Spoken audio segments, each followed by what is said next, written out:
Internationally, we watch Russia's war on Ukraine. Ukraine blaming Russian forces for a new attack targeting civilians. And it's happened in one of the regions Russia is set to claim this morning. This is video into us from Zaporizhzhia in southern Ukraine. Ukrainian officials say 23 people are dead, another 28 wounded after a Russian barrage hit a humanitarian aid convoy.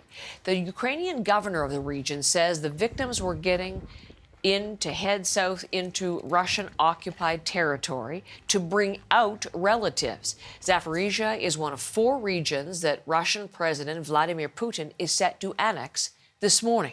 And as we go to London, Abby Kugathasan is looking at that. There's going to be a ceremony this morning, Abby, led by Putin to claim that Ukrainian-held territory for Russia. What do we watch for today? Heather, he's going to sign treaties to absorb those 4 regions, Luhansk, Donetsk, Kherson and Zaporizhzhia, which make up 15% of Ukrainian territory. We also expect him to address the nation as well. And later there will be a celebration in Red Square. It'll be very similar to a concert that was held after Moscow annexed Crimea in 2014. Now, Putin has already recognized the 2 southern regions as independent in the last 24 hours following these so-called referendums, votes that both Ukraine and the United Nations have labeled illegal. Here are what some people in Moscow had to say about the votes and the annexation that is to come. Feel negative about it because it's the territory of Ukraine. I think it is historically Russian territory. I think it's a total disaster, not only for Ukraine, but also for Russia.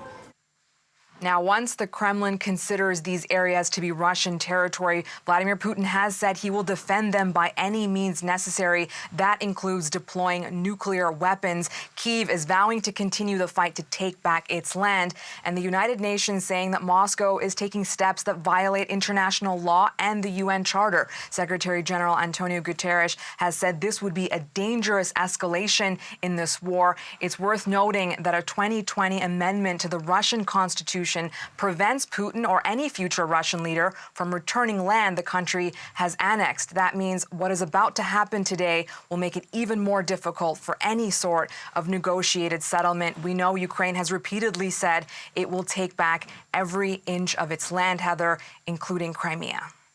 So, Abby, Canada and other Ukrainian allies have denounced the votes as shams and the annexations as a land grab. And we've heard from Ukrainian President Volodymyr Zelensky, who's vowing to take back all territory that Russia now holds. So just how realistic is this Russian claim over this territory?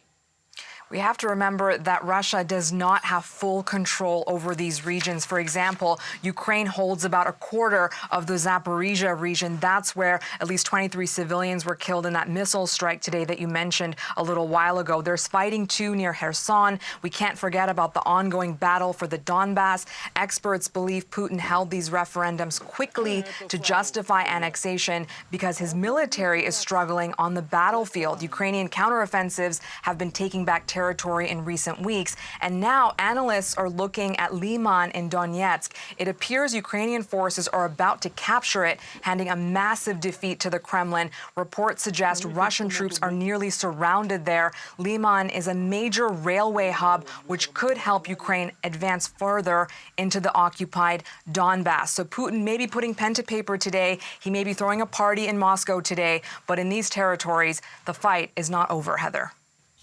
Abby, thank you very much. Abby Kugathasan from London.